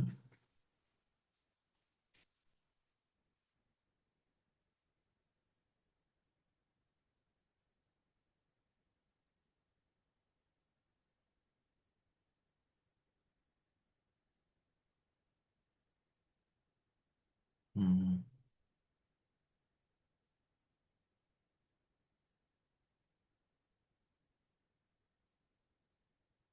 Yeah, well, since I didn't get an answer to, my previous question there, I guess I'll just say, generally speaking, if you only have one order set within Blackbird, um, there's nothing you can do. If you're using multiple order sets, right, and so order set B, C, and D, those are set to kind of scale in, then you could use the place um, option here within order set, B, C, and D, all the scale in ones, you could use, yeah, could use the place option there and also use the let's see here. Yes, go down to the triggers. Yeah, you could use the interval, right, to make sure that there's a delay. So the interval, right, you can set how many seconds you want to delay those scale in contracts or those scale in order sets to fire off, the delay in combination with, I'm sure that you're also probably using, let's see, where is it? Yeah, you're probably also using maybe the trade signal trigger, right? To control which order set scales in with which incoming signal there. So yeah, you can combine that. Yeah. Um,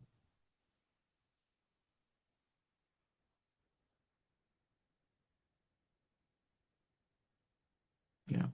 But uh, yeah, when you're working with the calculate on price train change and yeah, you're trying to prevent the those constant signals that fire off intra-bar.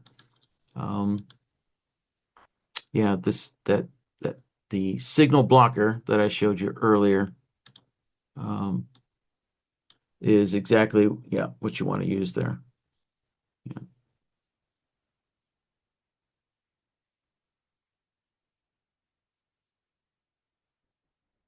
yeah. Now, yeah, as far as saying trying to space out those intra-bar signals, space them like 2 seconds apart from each other. Um, hmm,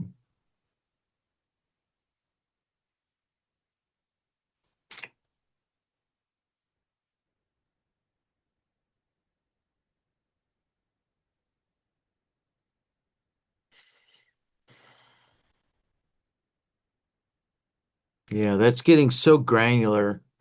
Now, also dealing with intra-bar stuff is extremely difficult. Or yeah, advanced coding dealing with intra-bar stuff. Um, and I'm not even sure that a custom indicator could address an issue like that. Hmm.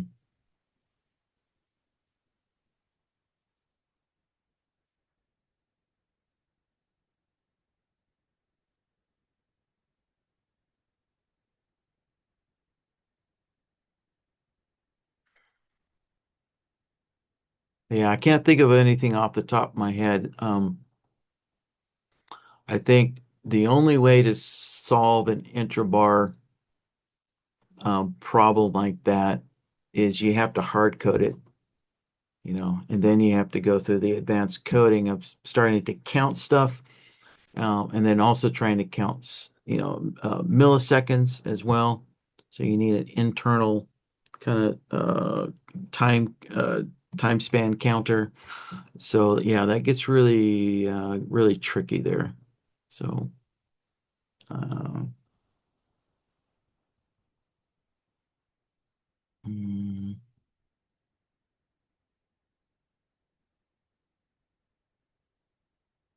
yeah, and so the other component here that hasn't been mentioned about using Blackbird is the cancel, right? So remember, whenever you use the place option here to try and set up, control how each order set scales in.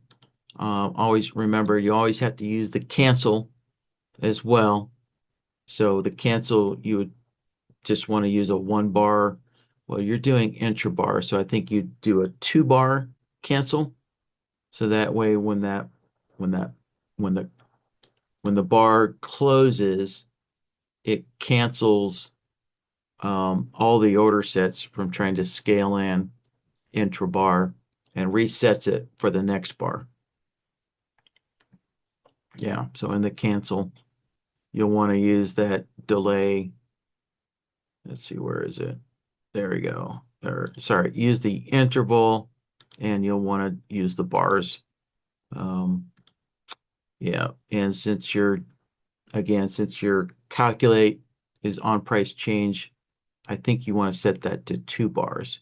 So the bar that's building counts as bar one because of the calculate mode. And so setting it to two closes it, or when that bar closes and moves to the next bar, when the next bar opens, that's bar two. Yeah. So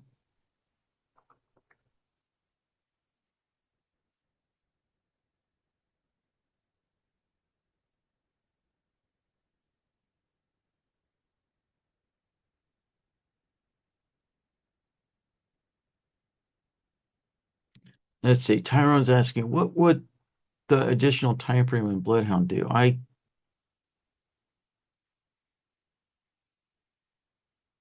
Mm,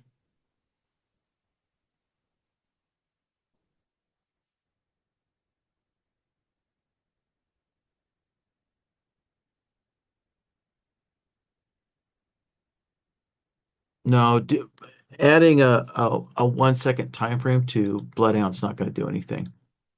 So, um,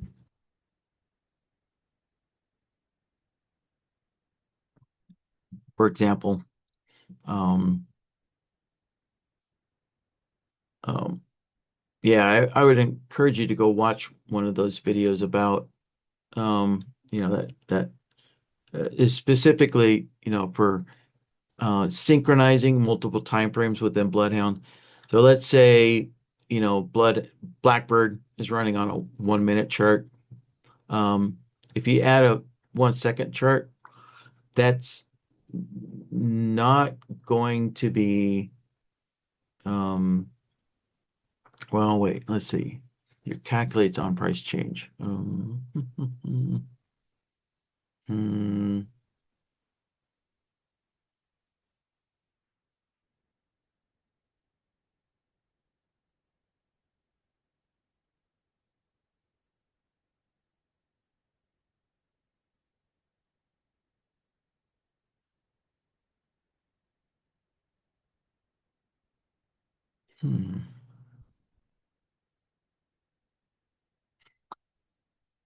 I have never tested that, but only because you have the calculate set to on price change, that actually might work.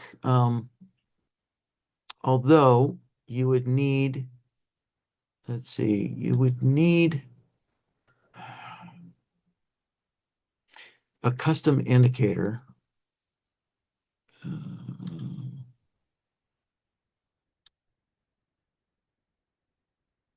yeah, let me get this all set up there.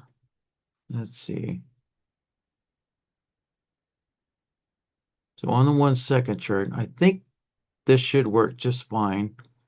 You would need a custom indicator that identifies when the bar closes. Um, so that way, the threshold solver would be giving you a signal every second in theory, or at least as close as possible, to whenever these bars close. But you should, yeah, if you built a custom indicator that's specifically designed to run with the calculate on price change and to generate a signal when the bar closes there, then that could go into the signal blocker. Yeah, and so the signal blocker, I'm pretty sure will be updating intra-bar, because the your calculate mode's on price change. Yeah, so I think the signal blocker will actually uh, acknowledge the reset signals coming in there. Yeah, yeah, like so. Um,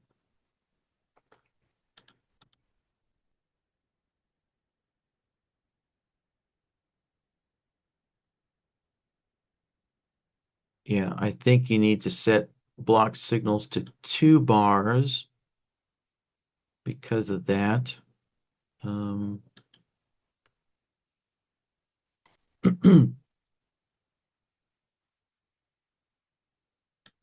yeah, it looks like I think your intra-bar signal mode is allow the first signal through, right?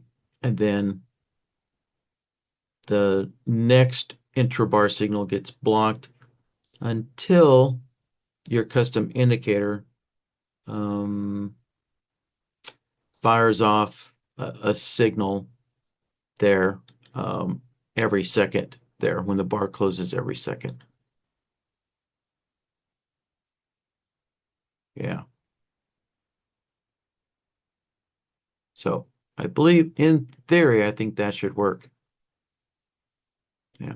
Um, yeah, and again, so using the threshold solver there, right? Make sure that both your long signals and short signals, make sure both of those conditions are set to the same, right? So assuming your indicator will just use a bool series. So it'll be true once that bar closes, and then it goes back to false immediately afterwards, right? Like so. Yeah.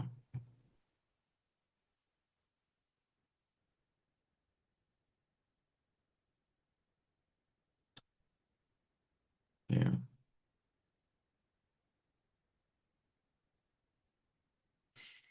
Hmm.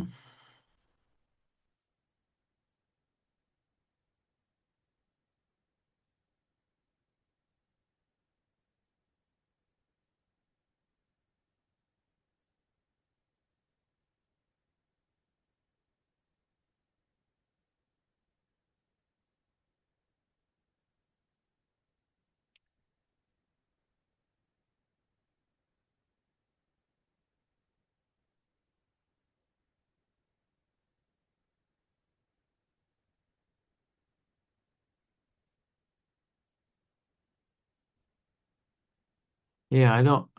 So I've just been kind of thinking if if there's anything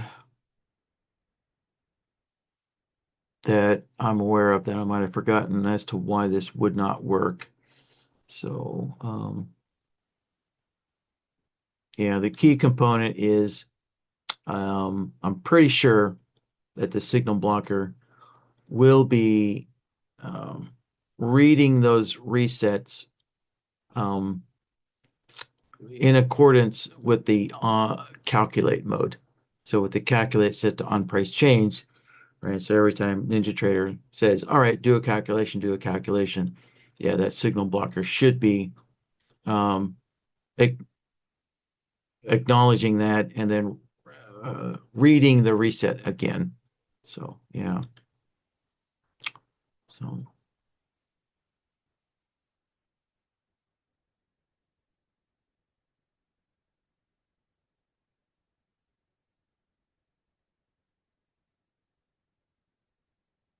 Tyrone saying, key reversal up down indicator.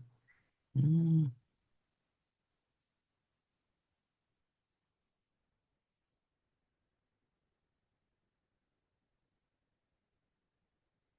Yeah, I'm not familiar with that indicator, so I don't know if that one will work. I guess give it a shot, try it out. Yeah, you know, yeah, because you're really kind of in um, an extremely rare situation. Try everything. That's the whole point of Bloodhound is it's super quick and easy to try anything out. So yeah, just give it a go. Um, yeah, I'm not familiar with that key reversal up down indicator. So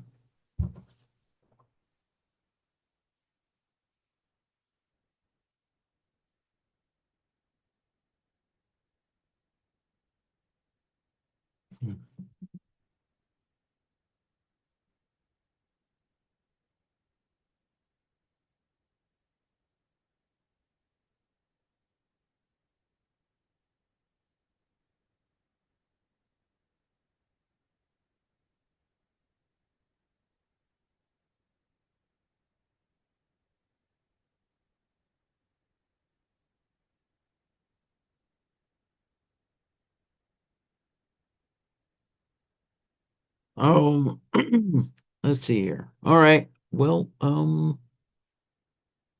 gentlemen, I'll start the timer again here.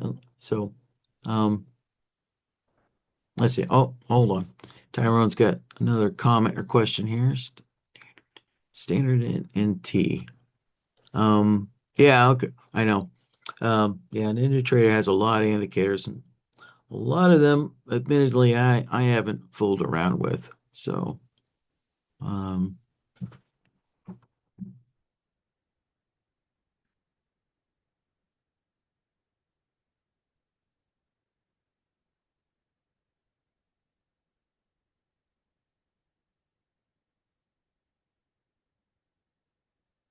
it's two separate indicators. Hmm.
Yeah, got me. I don't see how this has anything to do with I I anything to do with, trying to identify when a bar closes every second. So, hmm.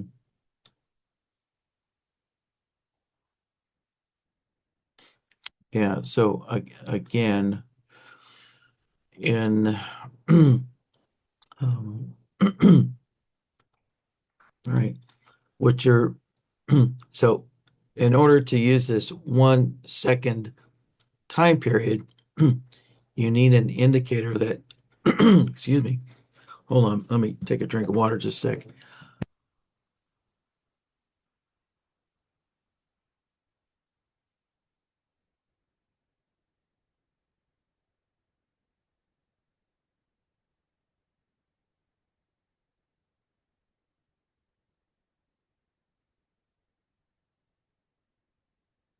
Right.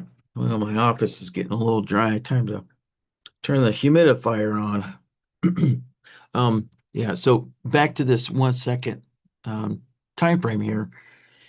The key is to identify when each, right, to generate a signal, each second or as close to a second, right, as we can get. So when a bar closes every second, right, that's what we want to know is when does a bar close each second, you know, and only the only on the tick at which the bar closes, right?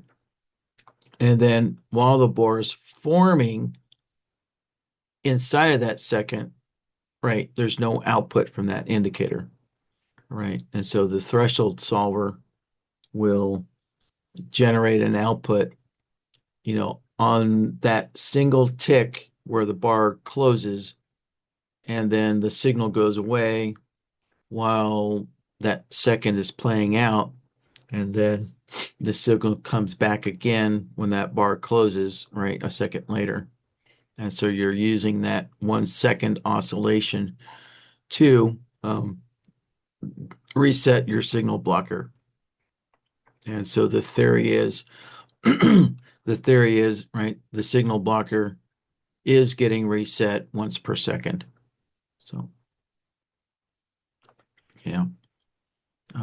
One thing to keep in mind is remember, you'll need to go read NinjaTrader's documentation on this, but the charts only update, it's something like 4, maybe 5 times per second, right? So seeing this stuff um, is going to be limited by how often NinjaTrader updates the charts, redraws the charts, right? So this is probably going to be something extremely difficult to be able to visually see on the chart there.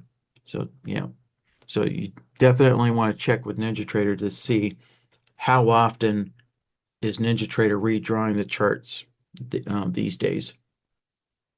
So yeah, that way like how many times per second will the chart update itself, and you might actually be able to see your signal coming out of the threshold solver, right?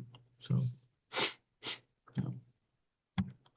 But I guess more importantly is, um, yeah, just checking, what?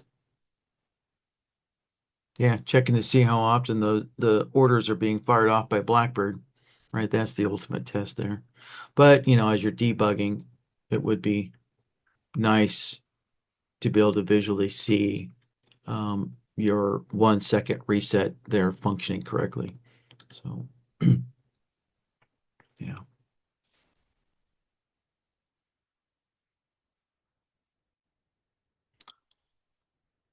All right. Well, with that last comment there, I'll start the timer again. So I'll give everybody at least 5 minutes or so, 5 or 6 minutes to get some more questions in.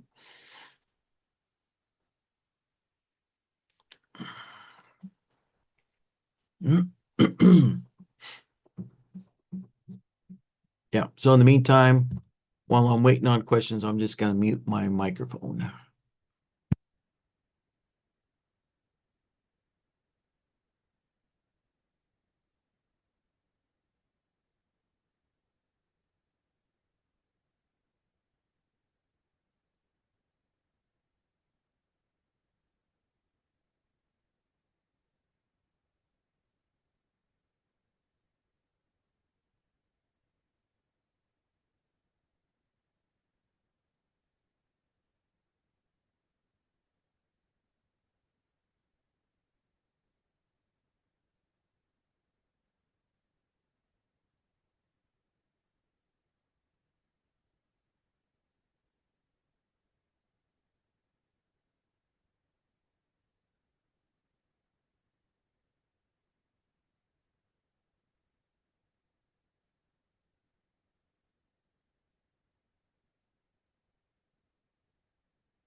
All right, Tyrone. Yeah, lots of luck trying to get that difficult situation solved. Yeah, that is a tough one. Even when you're coding your own custom indicators or strategies, yeah, that's a tough one there. So, yeah, good luck with that. All right, and I'm guessing maybe I'll see you tomorrow with let me know what kind of results you came up with, and yeah, so yeah, maybe we'll follow up in tomorrow's workshop with that. Okay. Have a good rest of your day too. Let's see here.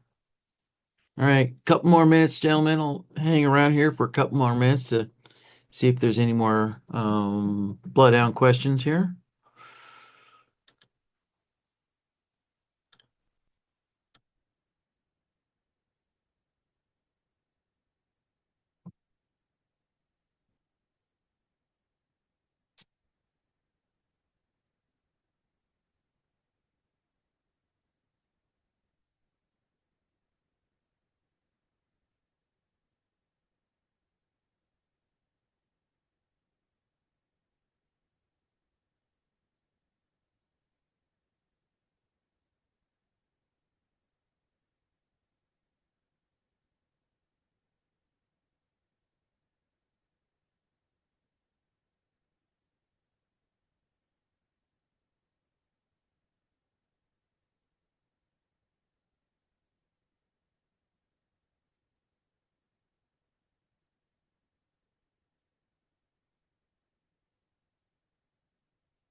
Gentlemen, I haven't seen any Bloodhound questions in quite some time. So I'm going to call it, wrap it up today. All right. So hopefully you guys will have something for me to work on next week. And of course, if you have Blackbird questions, I'll see you all tomorrow and we'll get those Blackbird questions answered for you. All right. Um, with that, you guys have a good rest of your day and I'll see you next time. Bye bye, guys.